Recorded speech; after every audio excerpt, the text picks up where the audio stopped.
Oi, tudo bom com você? Bem-vindo ao nosso primeiro episódio da série Adventismo e Política. Hoje a gente vai falar sobre um tema super impactante que eu tenho certeza que vai trazer muitas novidades aqui para você. Nesse vídeo a gente vai explorar o capítulo 17 de Apocalipse para entender como a relação da igreja com os poderes políticos e estatais acabou resultando em perseguição e também no assassinato de muitas pessoas do povo de Deus. E esse tema também vai abrir caminho para a marca da besta e para a batalha do Armagedon. Fica aqui comigo até o final, porque as respostas todas a gente vai buscar na Bíblia, a palavra de Deus.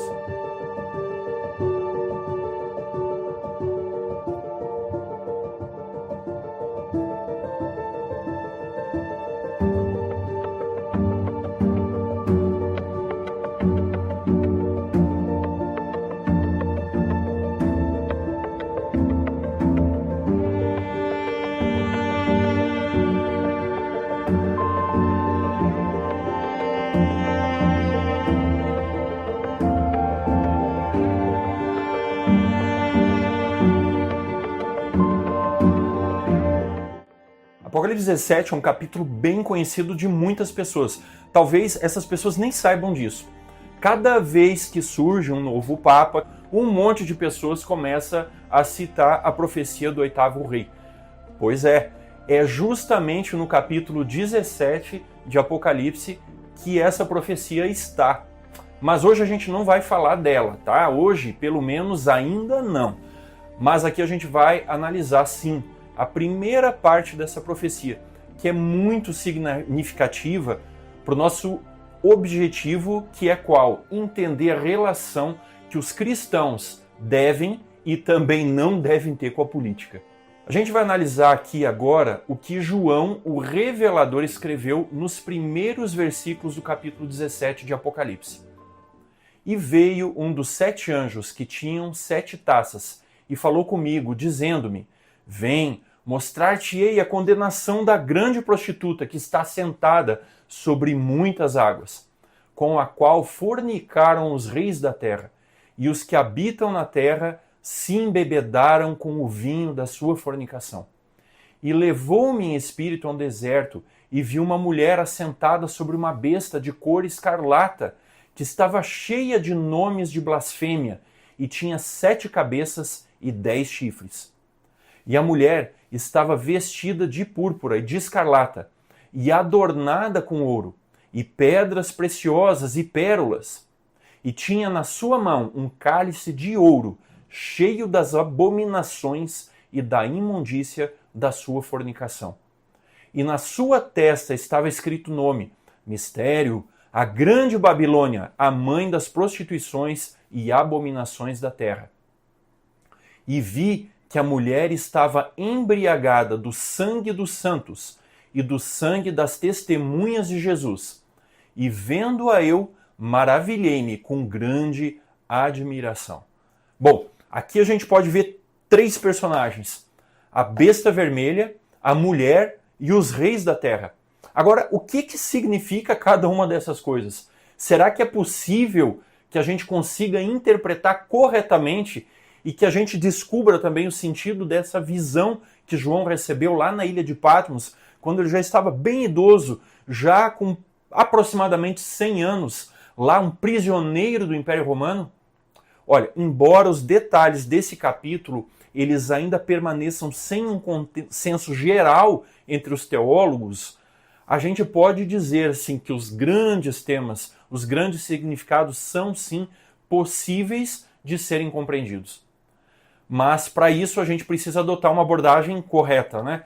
Olha, um dos grandes pontos em que o cristianismo é criticado por outras religiões e também pelo ateísmo é o fato de que existem inúmeras interpretações da Bíblia e isso leva muitas vezes à criação de milhares e milhares de igrejas diferentes. Agora, interpretar a Bíblia corretamente evita que a gente chegue a conclusões divergentes uns dos outros, e a boa notícia é que não é só possível a gente encontrar uma interpretação única. É necessário que a gente faça isso também. E a gente vai aqui favorecer o método historicista de interpretação da profecia. Em toda essa série de vídeos, ao invés de apenas o método ou preterista, ou futurista, ou então o método alegórico. O método historicista é aquele único que permite uma interpretação completa da Bíblia, sem gerar conflitos com outras passagens e sem diminuir a importância da Bíblia como a palavra de Deus também. Esse método não restringe o cumprimento das profecias a um passado distante ou a um futuro que ainda não chegou, ou então a um significado muito subjetivo, muito vago, como acontece nos outros casos. Esse método historicista também era um método que Sir Isaac Newton e muitos outros reformadores e teólogos protestantes do passado adotavam. Mais ainda, seguindo um dos princípios mais fundamentais da Reforma Protestante, a gente vai buscar aqui as interpretações desses símbolos dentro da própria Bíblia, para que a gente não fique aí dependente da opinião de um ou mais teólogos, de algum líder religioso ou de qualquer outro ser humano. O grande desafio é a gente decifrar os símbolos do Apocalipse e, mais do que isso, decifrar corretamente. Agora, nós vemos que os símbolos do Apocalipse, eles aparecem em outros lugares da Bíblia também, notadamente no livro de Daniel. Por exemplo, em Daniel 7:24, a gente vê que o anjo disse para o profeta Daniel que os chifres da besta que ele tinha visto na sua visão representavam reis, ou então reinos, que tem um significado intercambiável nas profecias. Exatamente da mesma maneira que o anjo falou para João em Apocalipse 17:12, que é o capítulo que a gente está estudando hoje. Isso prova que esses elementos proféticos dos livros de Daniel e de Apocalipse, eles podem ser interpretados assim de maneira intercambiável. E o que quer dizer isso? Os símbolos de Daniel podem explicar o Apocalipse e também vice-versa. Bom, de cara a gente já achou um significado, né? A gente já viu aqui, nesse exemplo, que os chifres da besta são reis ou então reinos. Mas e o resto agora então, né? Bom, a gente tem que tomar um cuidado aqui antes de a gente prosseguir. A gente tem que entender que nem tudo na Bíblia é simbólico. E também, por outro lado, nem tudo é literal. A gente tem que analisar sempre o contexto para não chegar a conclusões precipitadas ou erradas.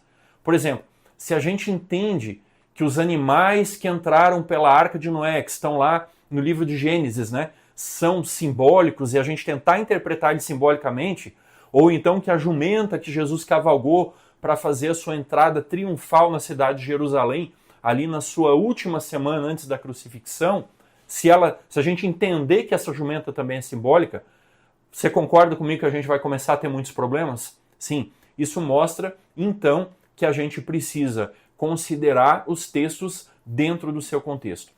Agora, feita essa ressalva, o que significa então uma besta em profecia? A besta nada mais é do que simplesmente uma forma antiga de se referir a animal. E Daniel, ele dá a resposta mais uma vez para a gente, no capítulo 7, verso 17. Você pode ler aí. Estes grandes animais, ou estas grandes bestas, que são quatro, são o quê? 4 reis que se levantarão da terra. Aqui, Daniel deixa muito claro que os animais que ele viu são reis, sendo então, nesse caso, a Babilônia, a Medo-Pérsia, a Grécia e Roma. No capítulo 8 de Daniel, isso fica bem claro, quando o anjo cita, inclusive, alguns desses reinos pelo seu nome. Então, a gente pode entender que a besta de Apocalipse 17, na realidade, é um rei ou um reino. Mas ela tem 7 cabeças. E ela tem 10 chifres também, que a gente já viu que são reis ou reinos. E agora? Felizmente, decifrar o que são as cabeças fica bem mais fácil. Por quê? Porque no próprio capítulo 17 do Apocalipse, o anjo diz para João que elas são, leia aqui comigo, versos 9 e 10. Aqui o sentido, que tem sabedoria.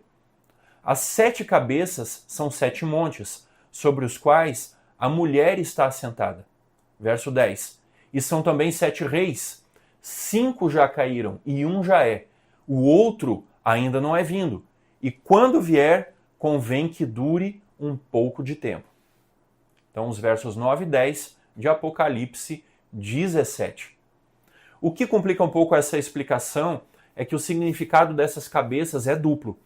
O anjo explica para João que são 7 montes onde a mulher está sentada. E a gente já vai discutir isso daqui a pouquinho. Mas ele também fala que são 7 reinos. E agora? Bom, a besta é um reino com 7 cabeças que são 7 reinos. E para piorar ainda, tem 10 chifres que aparecem no final, que são 10 reis também. Mas para a gente não complicar muito, vamos deixar toda essa parte de ser e não ser mais, do 8º rei e dos 10 chifres. Para o objetivo do vídeo de hoje, eles não são assim tão importantes agora, neste momento. Futuramente, quem sabe a gente pode fazer um vídeo para falar mais desses elementos aí.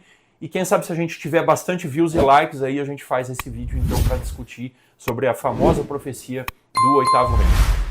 Agora, voltando ao objetivo do vídeo de hoje, quando a gente entende que significa mulher, o que significa mulher, as coisas vão fazer mais sentido para a gente. Então vamos aí para a interpretação da simbologia de mulher. Mulher na Bíblia não tem uma relação clara, explícita com o significado dado por um anjo, né, como a gente acabou de ver no caso da besta, das cabeças e dos chifres. Mas felizmente essa figura aparece muitas vezes na forma de Deus se referir ao seu povo, tanto no Antigo quanto no Novo Testamento. Em Oséias 2, 19 e 20, por exemplo, Isaías 54, 1 a 8, o povo de Deus, naquela época escolhido especialmente como a nação de Israel, é comparado a uma mulher jovem e muito bonita. Deus escolheu esse povo como a sua própria noiva. Assim fala o profeta Ezequiel também no capítulo 16, no verso 8 e nos versos 8 a 14, portanto. Agora, no Novo Testamento, a gente também tem o reforço dessa simbologia. Em 2 Coríntios 11, 2, Efésios 5, 21 a 23, a gente também encontra essa relação da figura da igreja como uma noiva pura para Cristo. Esse é o significado da mulher vestida de sol em Apocalipse 12 também. Uma mulher pura que representa a igreja ou o povo de Deus. Agora, quando o povo de Deus se apostatou, seguindo os ídolos, praticando mal, também foi representado como uma mulher que se prostitui. Tem vários exemplos dessa metáfora, mas uma delas aqui que é bastante notória é a de Oséias e da sua esposa Gomer. Então, nós podemos entender que a mulher, quando ela está no seu estado puro, que está no seu estado incontaminado, ela representa o povo de Deus também que não se afastou do Senhor. E quando o contrário acontece, então, essa mulher é representada como uma prostituta, como acontece e ocorre também no Antigo Testamento, essa simbologia. Bom, essa simbologia permite chegar à conclusão, então, que a mulher de Apocalipse 17 é a igreja de Deus, que de alguma forma se corrompeu, ou então prostituiu, conforme as palavras de João, por meio do abandono das orientações de Deus. O teólogo Dr. Ranko Stefanovic ainda faz uma provocação e convida a gente a imaginar João ficando abalado, porque a palavra da profecia, em um dado momento, o anjo diz assim, por que você ficou abalado? Por que você ficou perturbado? Né, falando com João. E Ranko Stefanovic, ele propõe que João ficou abalado, talvez, porque ele tenha reconhecido na mulher de Apocalipse 17 aquela mesma mulher que ele tinha visto antes no capítulo 12 de Apocalipse. Aquela mulher que era vestida de sol, com a lua embaixo dos pés e que tinha as estrelas sobre a cabeça. Mas agora, essa mulher de Apocalipse 17, ela era corrupta, ela era má, e ela estava bêbada com o sangue dos mártires, do povo de Deus que ela havia assassinado. Ainda por cima, essa mulher é chamada de Babilônia. E Babilônia, o que é Babilônia? Por que aparece tantas vezes no Apocalipse? Babilônia foi a cidade que destruiu a nação de Judá por volta de 586 a.C. O povo de Israel, que era o reino do norte, né? Lembrando que Israel e Judá estavam divididos já há alguns séculos, o povo de Israel já havia sido destruído e tomado, dispersado pelo reino da Assíria, cerca de mais ou menos 100 anos antes. Agora, Babilônia foi justamente aquela nação que deu a pá de cal, que levou o povo judeu cativo para a cidade de Babilônia.